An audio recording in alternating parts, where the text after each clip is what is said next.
వారం రోజుల నుండి సమ్మె చేస్తున్నామని అయినప్పటికీ కోల్ ట్రాన్స్పోర్ట్ యాజమాన్యం దిగి రావడం లేదని లారీ ఓనర్స్ అసోసియేషన్ నాయకులు చెబుతున్నారు.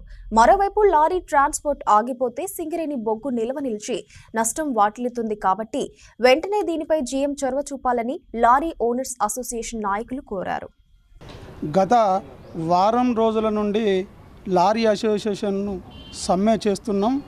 ఈ సమ్మెకు ఇప్పటి వరకు ట్రాన్స్పోర్ట్ వారు మొండి వైఖరి అవలంబిస్తున్నందున సింగరేణి జీఎం గారికి ఒకటే విజ్ఞప్తి చేస్తున్నా నేను.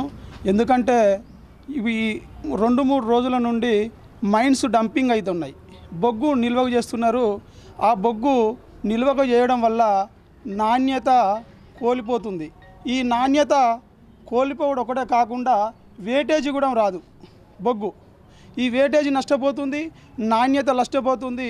ప్రైవేటు పరిశ్రమలకు బొగ్గు పంపిస్తే ఇక్కడ వచ్చే ఇన్కమ్ కూడా జెన్కో కన్నా ఒక 3-4 రేట్లు ఎక్కువ ఉంటుంది. ఈ సింగరేణి నష్టమైనా సరే మేము ట్రాన్స్పోర్ట్ వాళ్ళకే సపోర్ట్ చేస్తామనే ధోరణిలో సింగరేణి యాజమాన్యం ఉన్నది. దయచేసి నేను ఒకటే విజ్ఞప్తి చేస్తున్నా, మేము గత 30 సంవత్సరాల నుండి ఇక్కడ లోకల్ సమస్య మీద ఆధారపడి జీవనోపాధి కొరకు మేము ఇక్కడ మా కుటుంబాలు ఆధారపడి ఉన్నాయి. ఈ దయచేసి 30 సంవత్సరాల నుంచి వెళ్ళి మేము వివిధ పరిశ్రమలకు ఈ లారీల ద్వారా కోలు లిఫ్టింగ్ చేస్తున్నాం. మాకు మెయింటెనెన్స్ కోసం విపరీతమైన భారం ఉన్నందున మేము గత 10వ తారీఖు నుంచి వెళ్ళి సమ్మె చేస్తున్నాం.